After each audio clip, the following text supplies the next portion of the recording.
So let's get into these the introductions and then to the questions. Right now we have Amanda. Do you want me to bring up just the two of them, or all three, including you? You can do all three. It's fine. Okay, cool. We have three panelists to answer some tough questions, and they know what they're in for, and they're excited and happy to do it because they love you guys. They love photographers, and they love helping and uplifting the photographer community. And I'm going to introduce them one at a time and then allow them to introduce themselves to you before we begin their questions. And so I'd like to first bring up Hayward Godet. Hey, Jim, how's it going? I appreciate the invitation to be here today. This looks like a really interesting forum you have going here. My name is Hayward Godet. My business is Hayward Godet Fine Portraits. We've been in business 12 years now. I've been doing photography for many years, since the early 70s. I had my first darkroom. I really cut my teeth in the film business, working in the film line, like assistant camera person, where we were actually shooting film in the day, and it messing up cost a great deal of money. So we learned really quick how to do the photography part of it. But when I came to San Antonio, I pretty much just, I was at a stage of life where I really wanted a much more personal business, something that I've got to deal with people's individual stories when we opened our portrait studio. So that's kind of where I am today. Nice. Where is your studio located? We are located in Artisans. It used to be called Artisans Alley. Now it's called the Alley, on Bitters, 555 West Bitters. Nice. Well, thank you for being here, Hayward. Thank you. We appreciate you. Next panelist is Marie Langmore. Hello, everyone, and thank you for inviting me to join this very special group. I'm honored, and I joined my family's business in 1998. My parents, we moved to San Antonio in 1980, where my parents opened their first studio on Broadway, and so that was 41 years ago, and every member of my family is a photographer. And in 1984, my mother opened up her own photography studio on Broadway. And so as of just 2 years ago, my brother and business partner passed away. So about a little over a year ago, I moved my studio to my home, and have a much smaller space now, but I have grown up around photography my entire life. And I love what I do, and I'm proud of, our family history in photography. So anyway, I'm just happy to be here and hope that I could offer a little something to anyone out there that could just be starting out. Awesome.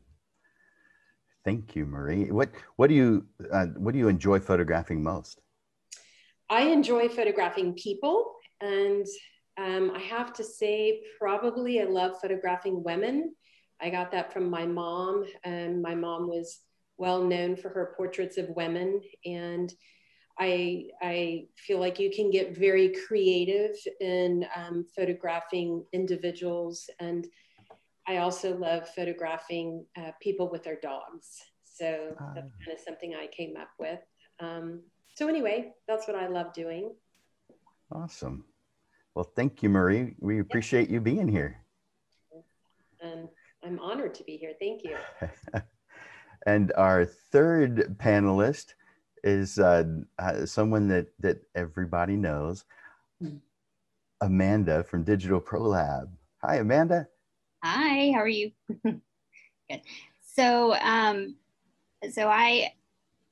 lot of you don't know this about me, but I absolutely was a professional photographer about I would probably say at this point about 6 years ago. My husband and I were professional photographers for about 6 years while I was going to school. It was supplemental income for me while I was also working.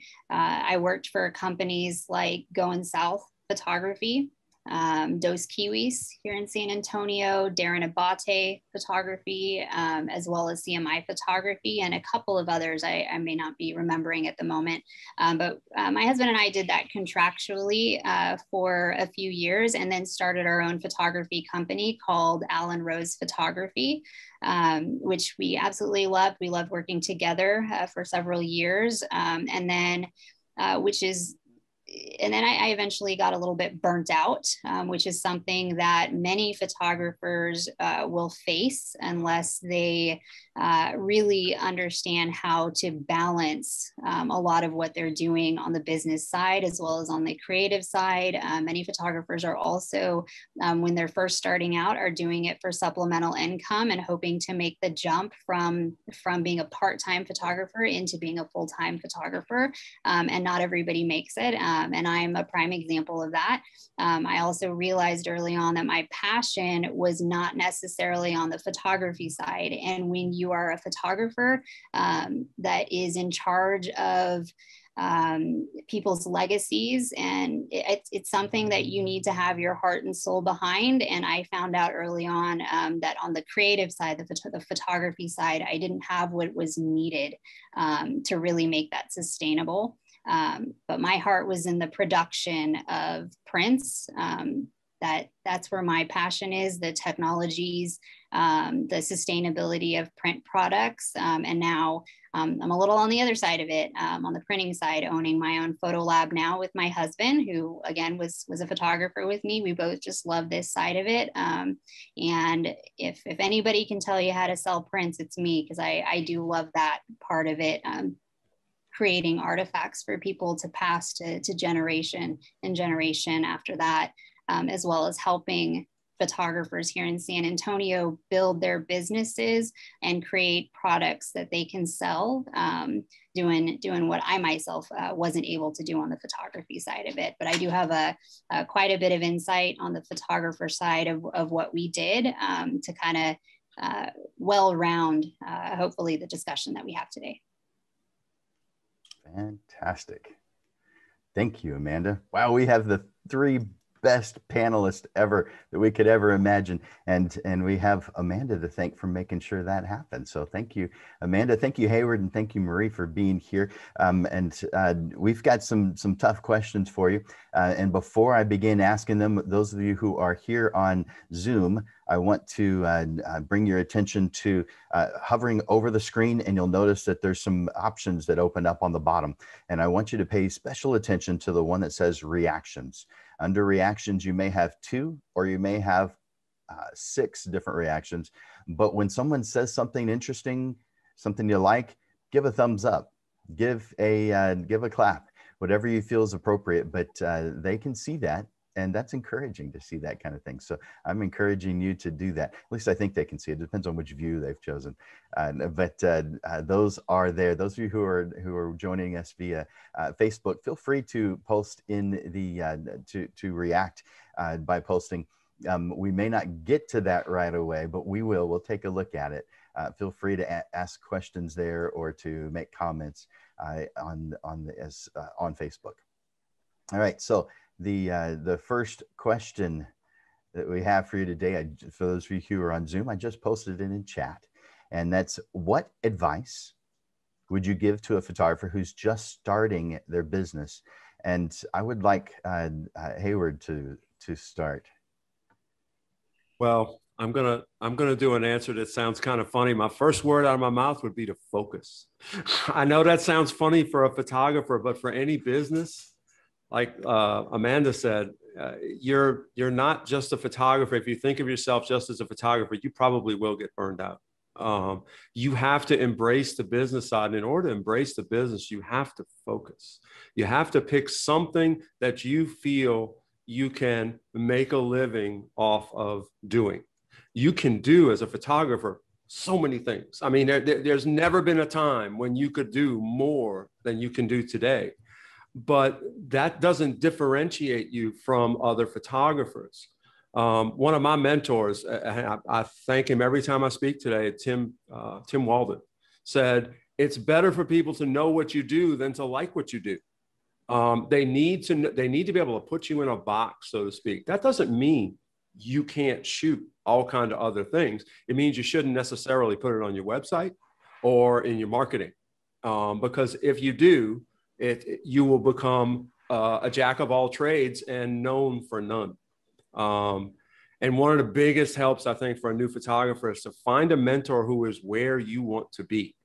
If you can pick out someone in the business, no matter where they are along the spectrum, and say, God, I really identify with that, get to them, get them as a mentor, because this community of photographers nationally, I'll say nationally, are some of the most giving people I have ever been around in my life.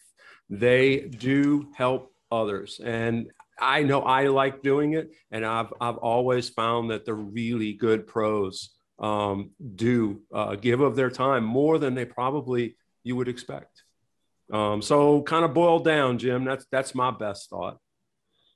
That's good. And I totally agree with all that. There's so many wonderful photographers out there, so many people willing to help.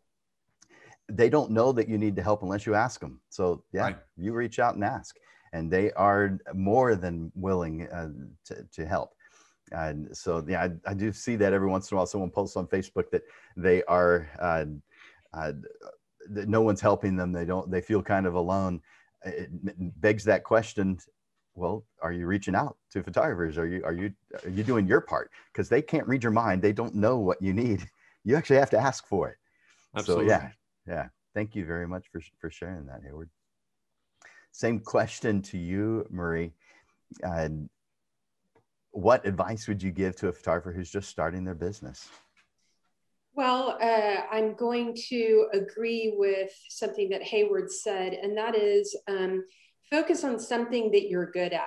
And instead of having maybe 10, 15, 20 different types of photography, I'm a portrait photographer, and that's what I feel like I do best. So that's what I'm going to put on my website is portrait work.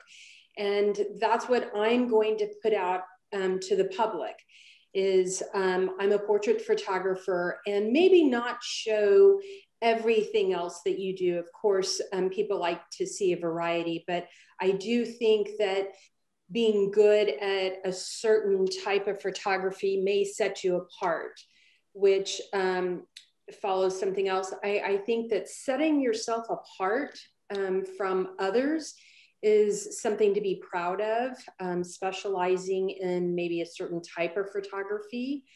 And one bit of advice that my father offered to my mother is have confidence in what you do. And I think that having confidence in something that you do well says to your clients, wow, they must be really good at this. And that's what you want to portray to your clients is confidence. And I feel like if you're proud of what you're doing, that exudes confidence. So that's something that I would offer is focus on what you're good at, be confident in your work. And then I would also offer up, get out in the community. That's how we started out in business is, joining different forums, going to different charities and donating your work and just being out in the public and, letting people get to know you and not necessarily handing out your business card all the time, but just being a part of your community and giving back. Oh, wonderful. Yeah, that's so good. Thank you, Marie. Yep, I love that. So we absolutely need to get out. There's so many things that we can be a part of. There's so many things that we appreciate just getting out in the middle of that. Yeah, it makes a big difference. Thank you, Marie. And the same question to Amanda. What advice would you give to a photographer who's just starting their business? I have two bits of advice. So the first one is surround yourself with mentors. I know myself just in business in general, taking over the lab, and even prior to that, when I was doing photography, I absolutely surrounded myself with people that were smarter than me, and that I would go and continually bounce ideas off of. Sometimes I didn't agree initially in my naivete with what they were telling me, but I can tell you right now that looking back at some of the advice that I got, whether it's for this business that I have now or the photography business that we had prior to, they were right. They were right. So open yourself up to multiple opinions and really understand from their perspectives why they're telling you something. And one of the biggest things too on the business side of it is know your numbers. That's absolutely something you need to do if you're going to be successful in your business. You need to know your numbers, know how much it costs worth of your time, know how much the products that you're ordering cost, what your margins are between what you're selling. And then on the other side of it, know what your goal is, how much you want to make per year, and start working backwards and setting some really great goals for yourself. And I get it. I can be analytical and all that good stuff, but numbers have always been challenging too. I can be creative. I can be, somewhat analytical, but numbers, I got to really look at it. I got to create spreadsheets. I have to work back from the goal and say, okay, I need to make X amount of money, and how many customers do I need to have? How many times do I need to engage those customers and have them place orders? Have your KPI ready, which is your key performance indicators, so that you really know and have a really good grasp of the business through those numbers. It's a really good lens to view your progress. And it also motivates you if you enjoy a challenge, knowing that you have a goal to hit is going to challenge you to hit it, and you're going to get even more creative with the ways that you hit those numbers. So, but you need to know what your numbers are before you can really do anything else. So that was something that every single one of my mentors told me, and they were absolutely right. When I was trying to start from, oh no, I'm fine. I can take pictures. People are going to see that I'm good at taking pictures. They're like, okay. So how many clients do you need, or how many sessions do you need to book? What are your prices? I'm like, no, don't worry. It's going to work out. Looking back now, I needed to know what they were telling me about those numbers. And it's the first thing that I should have done. And like many of y'all, I don't have my degree in business. I have a degree in history and I have a degree in philosophy. So like many photographers, we're not starting with those fundamental business principles that we may need to be successful in the business. So we're kind of having to backtrack and learn those things, but know what you don't know and find people that you can surround yourself that know more, that can guide you through that process. Ooh, good Very well said, stuff. Amanda. Yeah, great stuff. That's awesome. Open yourself up to multiple opinions. Man, how many of us have closed minds or have our blinders up? I don't know that we know it. I don't know that those people who need to hear that message are listening to that message, but it's so right. And knowing your numbers, that's huge. That's huge. Now, there's one thing about what you said that I'm doubting, Amanda, and that's you found people who are smarter than you. I doubt that. Much smarter than me. Absolutely. Thank you very much. So our next question is, and this one's going to is this the second question? I've already lost my place. Where am I? Yeah. Okay. So this second question is going to Marie first. What business mistakes did you make early on that you would caution others to avoid? Well, so that's hard to say because I walked into a business that was already established. So I know that there were plenty of mistakes made, but I was fortunate that maybe my mom and my brother made the mistakes ahead of me. So we're all going to make mistakes, but I'm going to say you learn from them. And I would also say the biggest mistake that we probably made is following up with what Amanda said, and that is not knowing our numbers and running it more as a having fun with photography instead of a business. And so I would encourage everyone out there to, like Amanda said, look at your numbers. What is your goal? Where do you want to be? What kind of business do you want to operate? Is this supporting yourself, a family? Is this a hobby?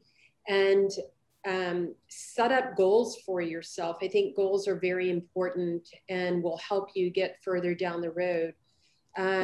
We did not run our business like a business for many, many years. And when I joined my family's business, that's something that I tried to initiate is let's run this more like a business and look at our numbers. And I am certainly no expert about that. So to answer your question, what are the biggest mistakes that me and my family possibly made? And that is not running it like a business and not knowing our numbers.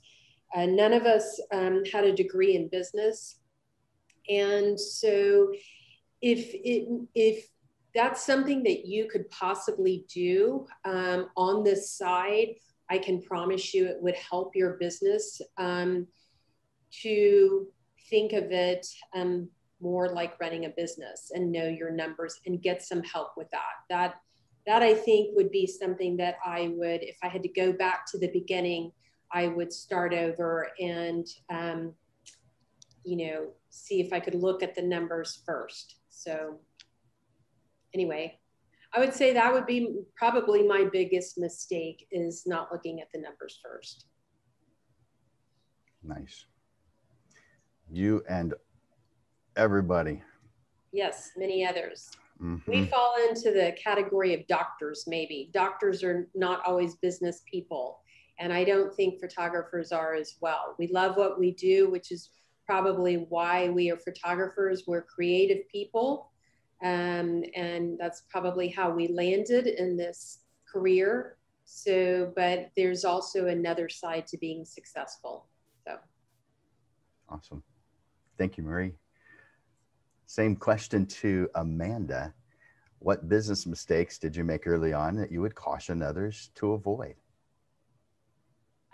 So like I said earlier, I burnt out on the photography side of it. I was not charging nearly enough. I was booking too many things because I was charging too low of a price. And again, it was supplemental to me. So I'd work 40-hour work week. I was going to school as well as shooting weddings on the weekend, on Saturdays typically, which here in San Antonio, we can't get away, or at least back then we couldn't get away with, a quick little 6-hour wedding. These were like 12-hour weddings. And then Sunday I'd have another shoot for like a portrait or something. Then once I was done with that, I would go edit the wedding, and then start it all over again on Monday. I wasn't financially making what I needed to make on the photography side of it. And then eventually I said, you know what, I'm not getting out of bed for less than X amount to do the photography, which was a boundary that I needed to set pretty early on. And it gave me some time to really think on whether or not photography was what I really wanted my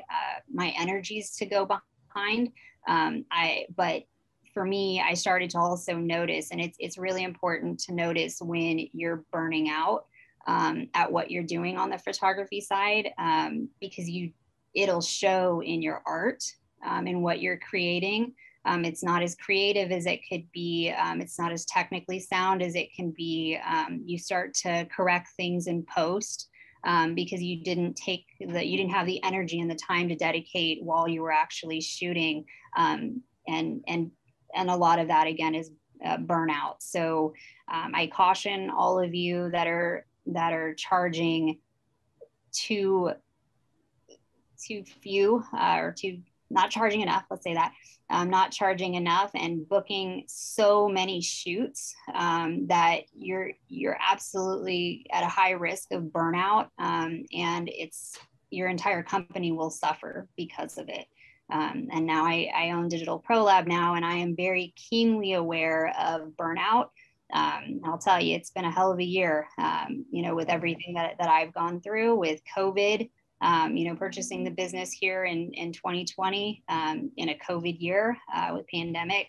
Then I don't know if y'all know, but we had a pipe burst in the lab. So we're right now kind of in the middle of construction because of the snowstorm. So that was something else. And then my dad passed from COVID. So I'm dealing with that. And I am keenly aware of burnout and making sure that that I'm managing my time and surrounding myself with really good support systems at this point so that I can be the leader that I need to be in this business. And just that to be the leader for your business and keep an eye on your burnout, you got to take care of yourself. So those are things that I learned early on that now are serving me very well to keep an eye on for.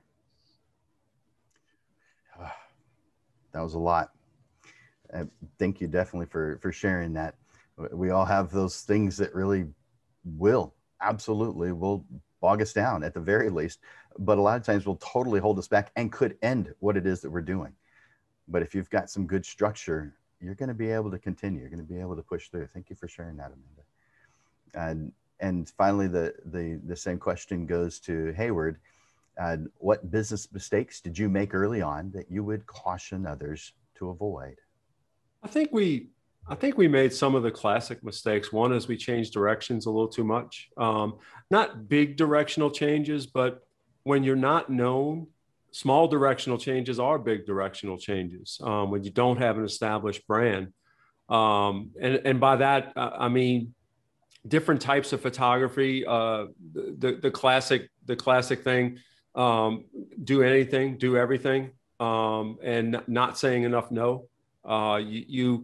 As you progress, you have to use the no as the way to control your life. How you say no is one of the most important things as a business owner. And of course, when we started, we didn't say it enough. One of the ways we learned, though, that we were changing directions is we weren't sufficiently client focused. We came in, and most people do this. I want to do this. And the question you should be asking is, what is it that I can do that people really want? Once you find out what you can do that people really want, you've just sort of narrowed it down and answered the question probably where you should be going. You can never be wrong being too client focused. And we've spent a lot of time over the years becoming more and more client focused, and lo and behold, our business has gotten more focused. And honestly, even though we're doing less variety of photography types, it has been emotionally much more fulfilling because our clients are much more emotionally fulfilled. And believe me, in the photography business, an emotionally fulfilled client is a very happy client. And that puts you in a very profitable position as well. So along with changing directions, obviously, it probably is a numbers thing. Pricing does this when you're not really sure where you're going. And one of the things I said last time was picking a mentor. I had a few, and I was trying to narrow it down at the time. Who I like this, and I like that, and I like that. But everybody's different, especially established photographers. Established photographers are very focused. And so if you look and say, I like these 3 different photographers, chances are there are sufficient differences between them that you're going to have to pick something. You can't say, I want some of that and some of that. You got to find you and distill it and try and work into a focus groove. Nice. I like that. Know your no. K-N-O-W, your N-O. Know your no. Yeah. That's true. And when we're starting off, you're right. We don't know when to say no. Now, there's certain things we just don't want to do, but that's not the no you're talking about. You're talking about getting focused and doing what it is that helps you reach the goals that you have. And so if it doesn't fit within that, maybe you can do it, but it doesn't fit within your direction. Those are the things you say no to, not the things you don't feel like doing. That's not the no Hayward's talking about. So that's great. Yeah. Thank you, Hayward. All right. New question. I just put it in the chat. This question goes first to Amanda. At what point do you know it's time to raise your prices? So I'll have to speak on both sides of it, right? So when I started seeing I was getting burnt out, it was time to raise my prices. I was working way too hard for a little bit of money. So when you start to feel that burnout, that's absolutely an indication you need to raise your prices, because at the end of the day, you may be a little reluctant to do so, but if you kind of really are looking at your numbers, you're going to see you don't need this many clients if your prices are higher. You're going to have less clients, but when you raise your prices, you're going to see that at the end of the day, that amount may still be the same. So kind of knowing those numbers is really a key starting point so that you can really look at when it's a good time to raise your prices on the photography side of it. I know at Digital Prolab, we really haven't raised our prices in a really long time. We've actually reduced some rates. For us, we're again looking at those numbers, how many clients we know we can sustain with the employees that we have or the people that we have here, looking at our margins, looking at increased costs from our vendors. We're very cognizant of those things. I know recently we had an 11% increase on our Kodak papers, which I have not passed on to anybody. So that's a good question. When do you know you need to raise your prices? I think one of the only things we've really raised our prices on is film. Because we are the last lab here in San Antonio that's developing film in-house. And I can't even begin to tell you how expensive it is to keep those machines up now, as parts are a little bit harder to find. So, you really have to know your equipment. You need to know your numbers. You need to know what your vendors are charging in order to make those decisions, like increasing your prices. So, yeah. We get a little bit of insight into the lab side of things that we don't normally get to know about. Not that you're not willing to share, it's just we don't know about it. So thank you for sharing those kind of things. And man, in my opinion, you don't need to eat that, but man, we appreciate it as photographers that that we can rely on labs like Digital Prolab. Thank you, Amanda. So that same question to. Is it Hayward that's next? Yes. Same question to Hayward. At what point do you know it's time to raise your prices? Well, that's kind of for me, that's kind of a two-part question. There's the routine prices that you have to deal with every day. As a portrait studio, I find, and kudos to Amanda as one of them, the labs are very steady. They hold prices for longer than I would suspect that they could. And as photographers, we appreciate that.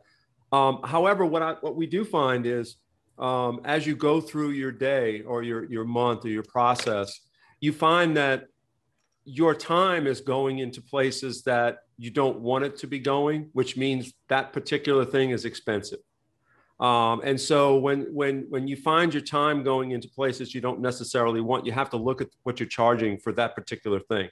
So on one level of pricing, it's a process thing where you say, well, for this particular product, I really need to raise it a little bit because I'm spending more time on it, whatever, right? Those are small types of price changes that kind of go on all the time as you go. But then there's this other level of pricing that is, who am I? As a portrait studio, who am I? And do my prices reflect who I want to be? And I always use car dealerships as an example. Do you walk in a Ferrari dealership and expect to only spend a few $1,000s on anything? No, right? And you expect certain products to have a certain price point. And so as a portrait studio, you have to say, where am I on this spectrum? And work towards what's appropriate. It's not often based on what things cost. It's what people expect to pay for the experience of getting it. And I don't mean just the moment they're with you. I mean a lifetime experience of having that product on their wall. What is the value of that? Are you properly priced for that experience? Do you have an ongoing relationship with people? So if you're not there, then it's definitely time to change prices. And one of the questions you're going to ask yourself is, can I live up to that? You've got to live up to your price level, right? You can charge anything you want, but you've got to live up to the expectations of your client when they pay that price. So, you know, two kind of levels for us, and that's how we view it. It's a good way to look at it. Yeah, thank you, Hayward. And the same question to Marie. At what point do you know it's time to raise your prices? Well, so I really like what Hayward had to say, and our business is going to be a little different there. We only raised our prices one time, and I will explain that. So I have a lot to say about that. So my dad taught my mom to start out being very expensive. My mom's prices when she opened her studio in 1984 were extremely high. And it was a perception of, you know, what you were going to get for that. And you got something that no one else was doing. And my mom had confidence in what she was doing. She picked one thing and was very good at it. And so when my brother Will and I came into the business, her prices, we raised them once and only about 20%. So we feel like we have been known to be a higher price studio, but we see that from beginning to end. And it's kind of, we felt like you get what you pay for. We felt like we were, we had confidence in our work. We were doing something different.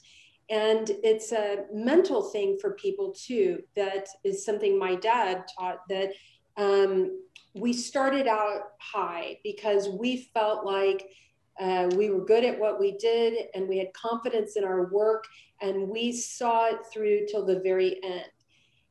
Things have changed a little bit in the digital world. So I know that's another topic of discussion, but again, it's looking at your numbers. Do you want to be a photographer that is, you're producing a mass amount of work and charging a lower charge?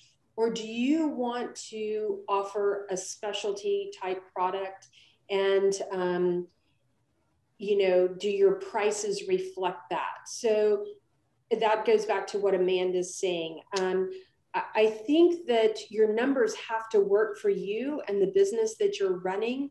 But I always encourage people to maybe start out a little bit higher on their prices rather than lower. And maybe if a client knows that suddenly you've raised your prices 30% because you feel like you need to be making more money, and you have a client, a longtime client, they may see that and it may not sit well with them. So that's where it goes back to having confidence. If you're starting your business, you know, how good do you feel about yourself and your work and the product you're putting out there? And maybe start at a higher price, so maybe you don't have to change your prices. But of course, we all have to go with the economic times. As Amanda said, you know, Kodak has raised prices on their paper. So at some point, the lab may have to raise their prices, and it's all going to trickle down. So that's when you have to, at some point, review your business, review your numbers, know your numbers, and kind of go with the economic times. That's kind of what I would have to say. We're all going to have to raise our prices at some point. But be careful of that. If you're an established business, I would say if you have longtime clients, they may not like that. And you may have to explain it at some point. Or do you sneak it in there? There are ways of sneaking it in there. So anyway, that's kind of a hard question to answer. Raising your prices, it can be very tough to do. Well, thank you, Marie. I like your idea of starting off high. I mean, Yeah. if your clients are already used to it, then they're not going to be shocked because of it, because it's for you, it's the norm. Right. Whereas those photographers that start off with the price that's so ridiculously low, they're not even making a profit. When they've told their clients that that's the norm, but right. it's not, it's unsustainable. So it can't be considered normal to the photographer. And the photographer probably knows that to some degree. They probably know they need to raise their prices. I would like to add something to that I just thought of, and that is that there are a lot of photographers out there right now, and more than I've ever seen. And I do know people in my community that are charging next to nothing for photography. And so I've seen some clients kind of jump around in that. And I have a kind of a photography group that I chat with every now and then. And one thing I'd like to say is photographers, I would like to see us kind of stick together. And photography is an art.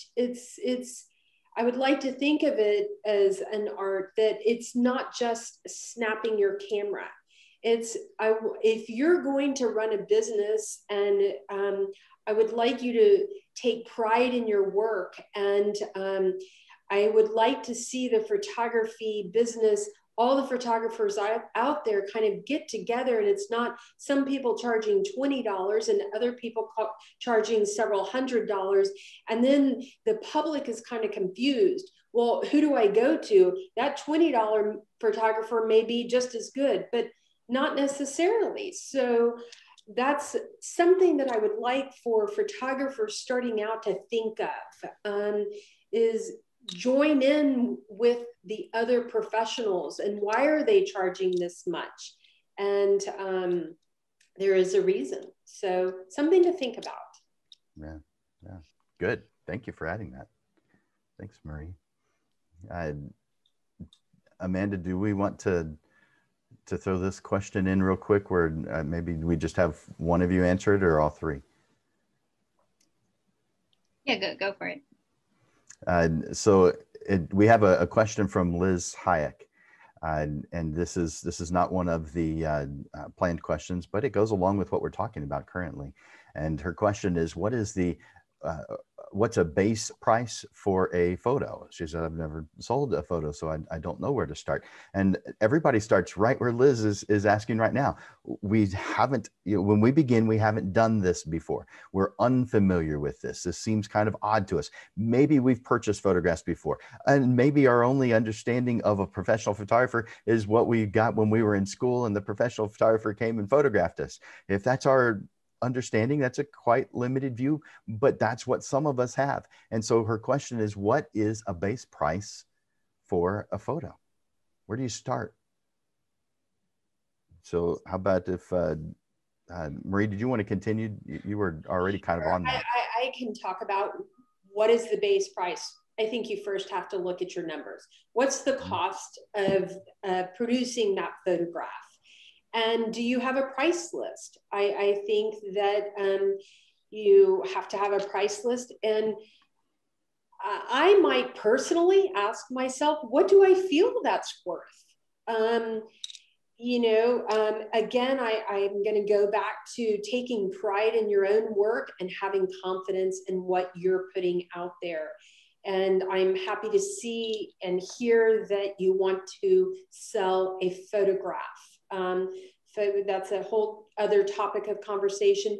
A photograph is a very powerful thing that you're going to sell in your business. And I would maybe check around and what are other professional photographers charging? If you're just starting out, I think that you need to look at several things in your business and figure out how to establish a price. And kind of go with it and almost create your own price list to start with. Yeah. Cool. Thank you, Marie. Hayward, did you want to add anything to that? I think what Marie said is spot on. I think for any new photographer, the cost of whatever, it's an important thing to remember, is that the cost of whatever you pay for whatever from the lab or whatever has to be a very small part of what you actually charge, because it truthfully is a very small part. You're not selling paper. You're not selling canvas. You're selling your art. And you have to adopt the artist mindset, right? If you had a famous painter and if someone asked them, well, what did it cost to make that? I don't know, $20, canvas and paint. But Picasso, $20? Come on. We're you know, and so none of us are necessarily Picasso, but you have to adopt the artist mindset. And so, yeah, you got to know your numbers. But as artists, you've got to be looking at what's the value to the client. How long will this product last? Most products from labs today have 100-year lifespans. What else do you buy that not even homes are people in for 100 years? You know, it's like, let's think about this. I've created a memory that they're going to love and share and hand down to their children for 100 years. And I'm worried about the cost of the paper. Think about that. Do not sell yourself cheap. Perfectly said. I couldn't agree more. Agreed. I love that. Yeah. Adopt the artist mindset. Right. That you are. Yeah. Good one. I'm getting some quotes from you guys.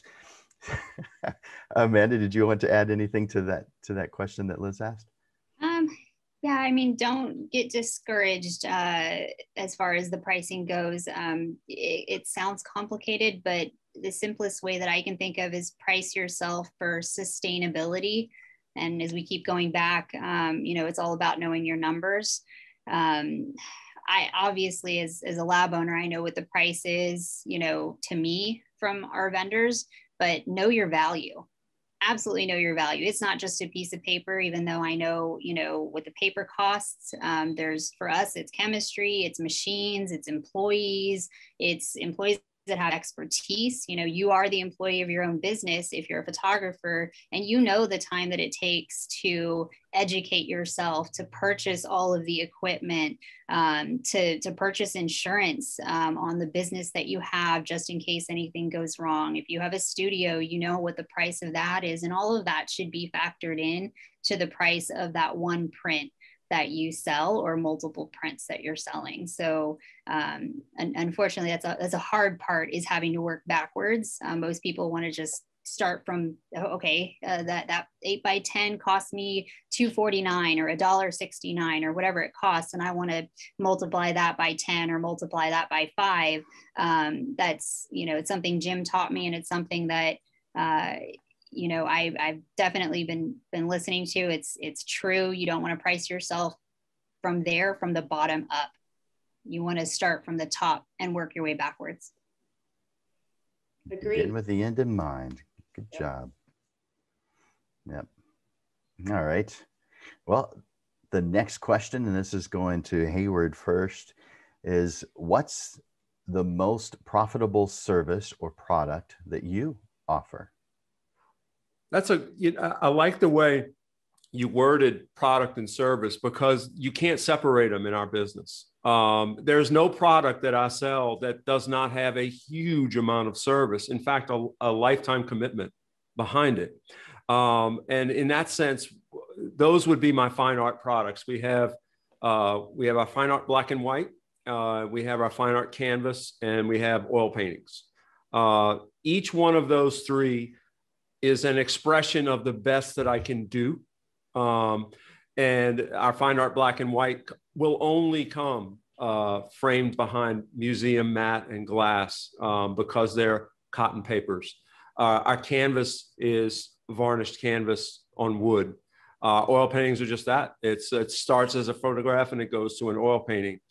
The reason these are the most profitable is because there's no nitpicking about this, that, and the other thing. If somebody says, I want one of your signature canvases, I sell it at such a price to where, oh, would you like this retouch? Oh, would you like these head swaps? Oh, anything that needs to be done is part of that service for that product, because that product will be around again 100 years.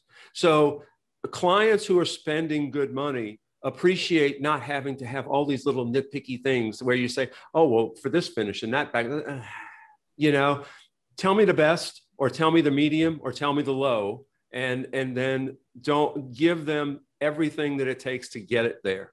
So my fine art products are my most profitable because all that's rolled in. I have second tier products, which are smaller portraits. They have as much artistry go into them. They don't have necessarily as much finish go into them. So they're profitable, but they're a lower gross. Again, back to the numbers. You can sell 50 things for 100 or one thing for 5,000, right? And you've got to decide where you want to be with that. Your studio is always going to have a mix, and you have to be profitable with everything you do. But you do want to try and choose your mix and move it to where you really feel like you're best expressing yourself. And the canvases and stuff like that is where I feel I'm best expressing myself. Everyone can't afford it, and that's a good thing. You want products that everyone can afford. You also probably have products that say, I really want that, but I can do this, right? Everybody can't have the top of the line Mercedes, but they can have the smaller sedan and still be a Mercedes, right? So you have your most profitable, and you have to know that they're at the top of the pyramid. You're not going to sell as many of those as you sell of the other things. Did I answer the question, Jim? I hope I did. Yeah, very well. In fact, I keep getting quotes from you. I like that. There is no product I offer without a lifetime of service. Yeah. Great. Sure. Yeah, it's the truth. I don't know that most of us think of it that way. And maybe some of us have not had an opportunity to think about it that way, but it is. This is the truth. That's what this is. That's what we create as photographers, as portrait photographers. So yeah, thank you. Thank you, Hayward.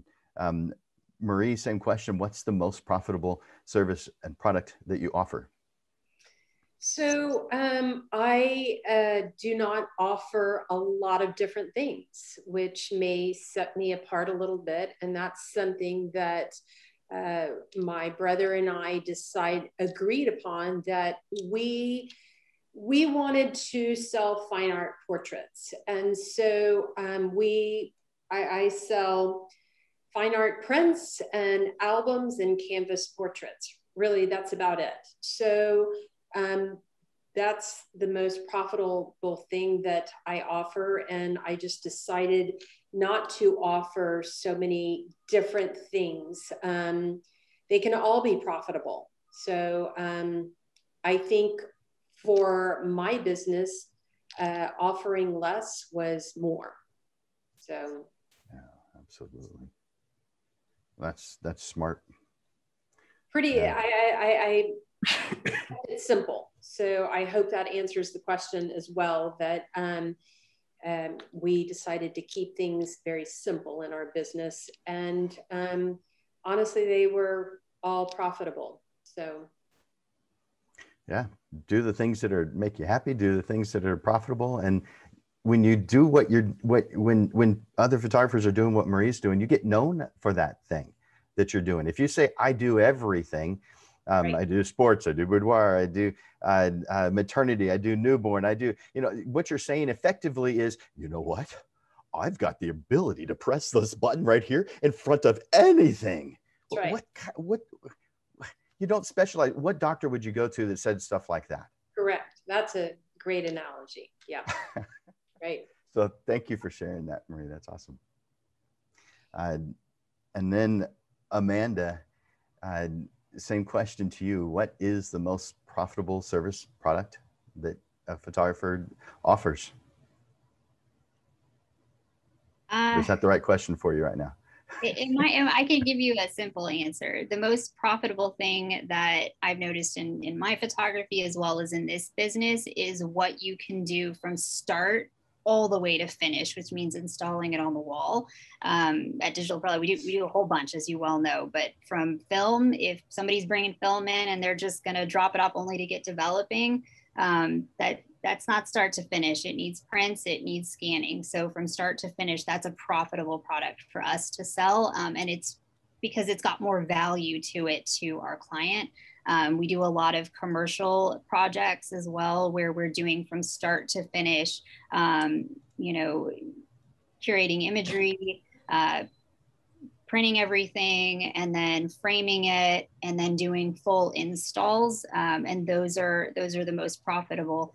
Same thing, gallery wrap canvases that are framed, those are the most profitable for us. And equally for our photographers, we've noticed that those that are doing that start to finish service, that full service, that's your most profitable thing that you can do.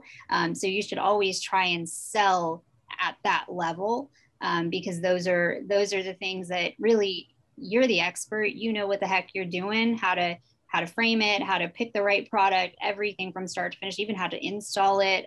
Don't expect your client to know how to do that. Even though we as a lab continue to educate and offer less than that, obviously just prints or just a print and a frame without the install, we do tiered things, but the most profitable is always what we do above and beyond from start to finish. Agreed. Perfect. Yeah, that's awesome, Amanda. Thank you for sharing that. All right, moving on to the next question, and this goes to Marie first. How do you market to your business, and what is your primary mode of marketing? Maybe social media, word of mouth, print, radio, email? So I will be honest and say that in my business that we missed the social media, craze by a few years. So that has not been my favorite way. Should I do more of that? Absolutely. Social media is very, very powerful. I'm going to say that the way we have always marketed our family business is through word of mouth. And I feel that word of mouth is the best way to promote your business. And that is having satisfied clients. And as Amanda said, it's from start to finish. And so that is something that I like to say that we did in our business. It starts with the sitting and how did it go, and how did we get along with our clients. I think we always had I hope that our clients always had a successful experience in the studio. Fun, friendly, engaging. How was the viewing? And then the finished product. Was it just delivering the print, or was it delivering the framed portrait in the end? I like to framing is another passion that I have that I love doing. It's very exciting for me because I get to see my work framed, which is the end product, and delivered to the client's home. And I have also helped many people, install their framed portraits. It's a new piece of art in their home. So I think that it is the whole experience that your customer is going to walk away with, that they are then going to turn around and tell their friends about, which is going to be word of mouth. And the other way is, getting out there in the community and promoting your business, I think is, I know social media is huge right now. And so putting your photography and portraits on social media is very important. But I'm also going to say, if you can get out and involve yourself in different charity events and things like that, is a great way to promote your business. And that is something that we started doing in the very beginning. We would work at different charity events, and it was a great way to promote our family business. Yeah, that's exactly right. I mean, that I mentioned to you before. I crossed paths with Will and your mother, more your mother, but many times at events. Correct. It was right. That. So when Marie says that the family business, this is what we do. I know that's what they do. I've seen that, and it works. So thank you very much for sharing that, Marie. Same question is going to Amanda. How do you market a photography business? So there are lots of ways to market a photography business. I obviously have multiple types of marketing that we do here at Digital Prolab, but the one type of marketing that I would encourage every single photographer to do is cross-promotional marketing.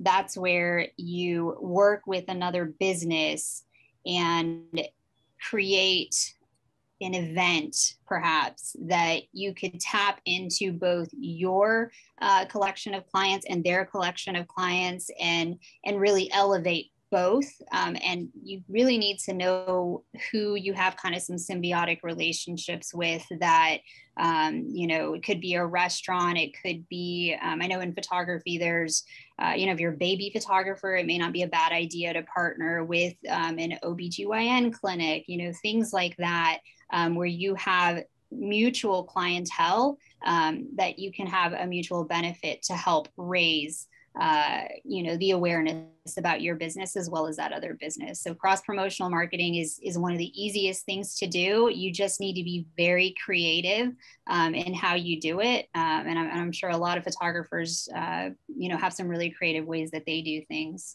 as well. And I'm happy to share stuff that we've done with Digital Prolab, but I'll wait till Hayward. I know Hayward does a lot of that cross-promotional marketing too, which I think is great. Yeah, I totally agree. I have to say, I totally agree with that too. Cross promotion is a great way to promote multiple businesses in one. So yes, I think that's a great idea, Amanda. I like that. Something we did, but I did leave out. So yes, very important. Perfect. And finally, Hayward, tell us about what you think works for marketing for your photography business. Both Marie and Amanda have mentioned our cornerstones. Charitable event marketing is very big. It creates a win-win where a charity is benefiting, you're benefiting, and the client's benefiting. And that's always the best way to do any kind of marketing where everybody wins. If you're having to swap cash around or somebody's paying for something, but charity benefit marketing is very effective because it also tends to help you identify with people you have like interests with. You're working with certain charities and benefits, and their benefactors will then see that they have something in common with you, which is always the best way to start a relationship. You've got something in common, right? So it's almost like a warm handoff. The other, what Amanda was talking about, cross-promotional, we call affiliate marketing, where we choose businesses to where we become the gift. We do everything we can to create a gift for that business to give to their clients. If you think about that, it becomes a referral. For another business to give your product as a gift becomes a warm referral, which is 10 times more effective than trying to get a cold lead. So it's second only to word of mouth, right? Where a friend tells a friend. And that is the gold standard. As Marie said, of course, it's one of the harder ones because people don't naturally talk about other businesses unless it's current to them at that moment. But other businesses definitely have an interest to gift their clients to reward them for their patronage or whatever it may be, a doctor with their patients or like an OB-GYN, whatever. So that's a wonderful marketing channel. As to cold leads have their place. We get cold leads that call us, that Googled us or whatever, and we often can convert those. It's much harder. A lot of people put a lot of work into SEO, and that's good. You have to be seen, but you got to remember those cold leads, you're going to work 10 times harder to get a conversion on that than you will somebody at a charity event handing you a product or a prize off from you, or another business saying, you really have to try these people. They are stunning. Well, that's gold, right? So social media for us is awareness and showing what you're doing. We wind up more often just telling what we're doing. I can't tell you, very low percentage of cold leads come to us through social media that actually turn into business. That probably has a lot to do with my style of studio and the kind of work we do. I don't know. Maybe it does, maybe it doesn't. But I know that the more time we spend talking and forming relationships, the better or should I say, the luckier we get, right? You tend to get really lucky when you work really hard at making relationships. So that's kind of my number one marketing tip. That's perfect. A lot of good things in there. Create win-wins. A warm referral is so much better than a cold lead. Oh yeah. Oh man, good stuff, Hayward. Thank you for sharing. And the final question, and we're going to start with Amanda. Let's put that into the chat window. There we go.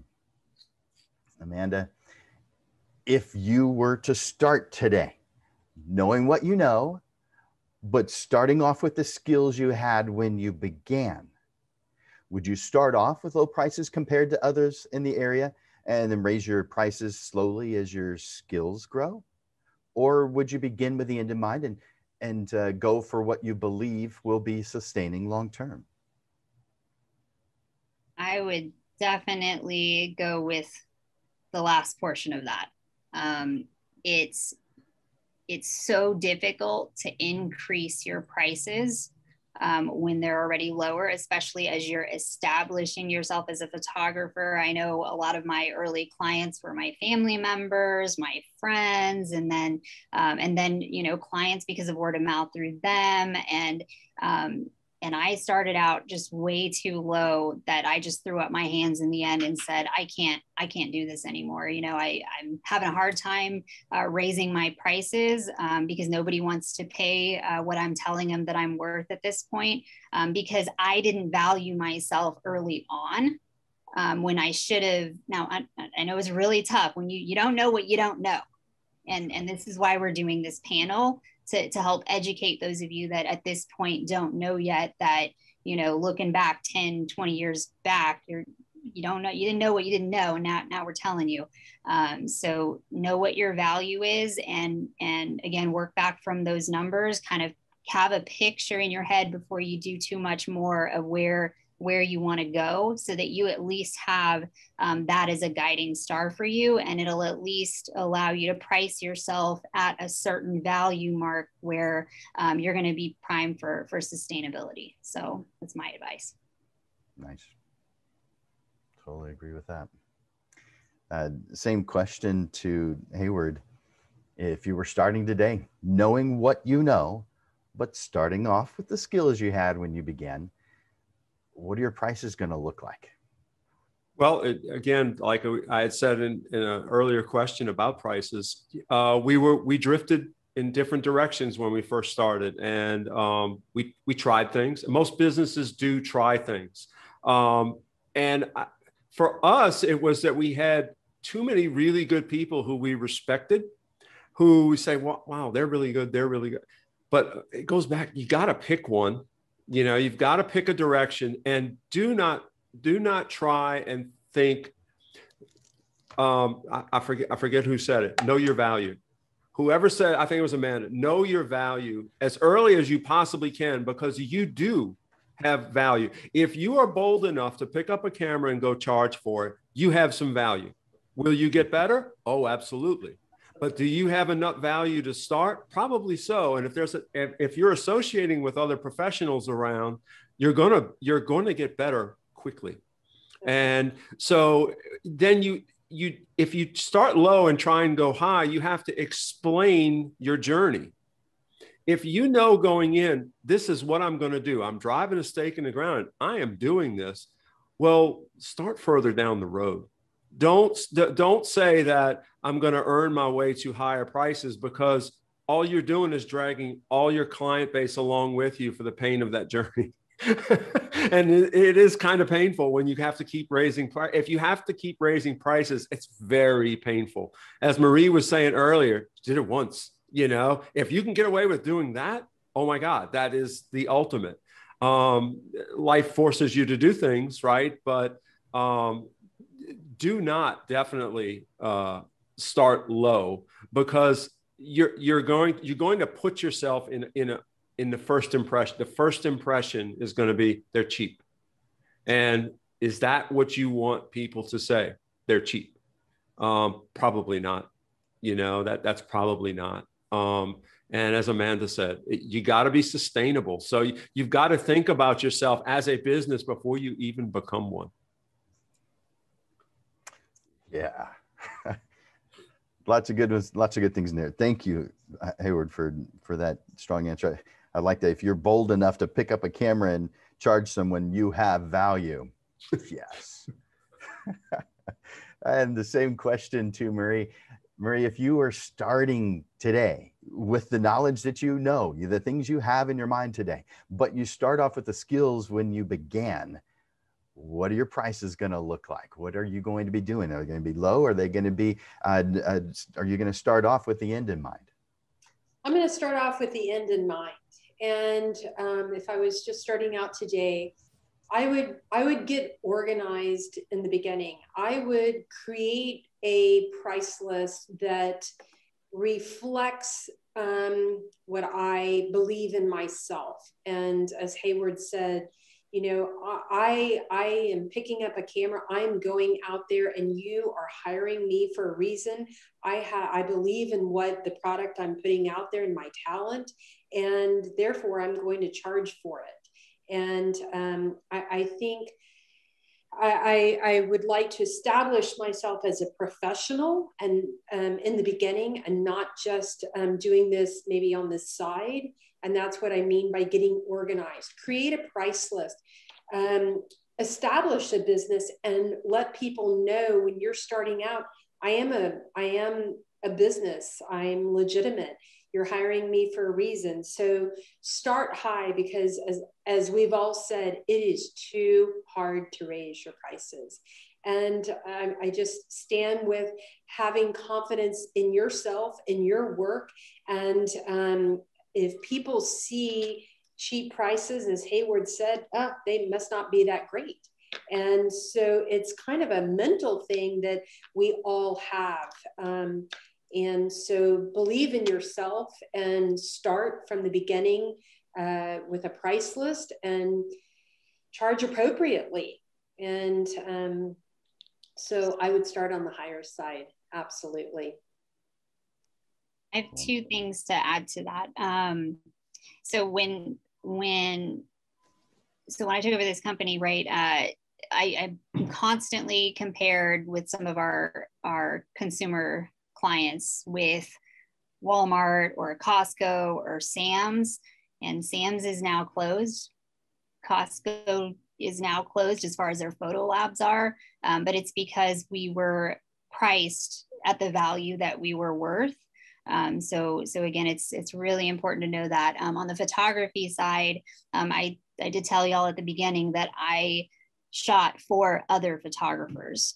That I absolutely would recommend anybody that's really just starting out and saying, I'm going to charge less because I don't know, I'm not the best photographer, so I'm going to charge less. Well, maybe at that point, you may not be ready to jump into the business side of it, but you may be okay to be employed as a contract photographer for an established business that has contract photographers going out to several different venues or whatever. That served me really well to learn what I needed to learn and learn on the business side, even though when I went and jumped into the photography side with my husband to create our own photography company, by then I was already burnt out. But it prepared me for this business too. Again, surrounding yourself with very smart people, mentors, and let me see how they're doing it, what's working for them. And that's very valuable. So if you're just starting out, find those mentors, find a company you might be able to apprentice under or work for. That's my advice. I got to say that is one of the things that's been my pet peeve. Everybody starts thinking they're an independent person. They're going to start their own business. very few other industries do this. That's like you've got no experience in the business and you feel like you can go start a business. You know what I'm saying? You talk about picking the hardest possible path. Amanda has it absolutely right. And it's not done enough in this business where just go work for somebody else for a while and you might not even like it by the end of the day. Yeah, that's excellent advice. And Marie, any follow-up thoughts before we end this? Oh goodness, no, not at the moment. I may come up with something. You guys, all three of you have answered these questions so well. And you know, this is something that many all photographers can really use. You do hear often that the advice is to start low and raise your prices as you go. I hear this advice all the time, and I'm wondering, where is this coming from? What person who's doing this right and is successful at this has done that? And if they did, how did they see it as being the right way? It's like all three of you have mentioned, it is a way, but it's got to be the most difficult way because you're in constant change. You're in constant stress of what people are going to be doing and thinking, and you have enough of that as it is. You're a creative. You care about what you create. Man, Hayward, Marie, Amanda, you guys are gems. You are wonderful. The San Antonio photography community and beyond is enriched by the what you have shared with us today. So I appreciate it. Amanda at Digital Prolab, I know, appreciates it. She's part of the panel, so I'm going to speak for her in this instance, but hope she doesn't mind. But man, this is such good stuff, and I want it to last forever. But of course, we have to bring this episode to a close at some point, and right now is the perfect time for that. I want to make sure you look at your calendar for next week on Monday at noon, because another episode of the Portrait Profit Show is going to happen, and the topic next time is your compelling description. This is who you are, a way to describe yourself. When you're in those social situations and someone asks, what is it that you do? Don't you want to have a nice, intelligent sounding response? Not that's too long, not that's too short, but just right, that causes the person you're speaking with, especially those who you want to work with, your target market, to be intrigued by what you just said and ask for more. You don't want to be pushing your information on them.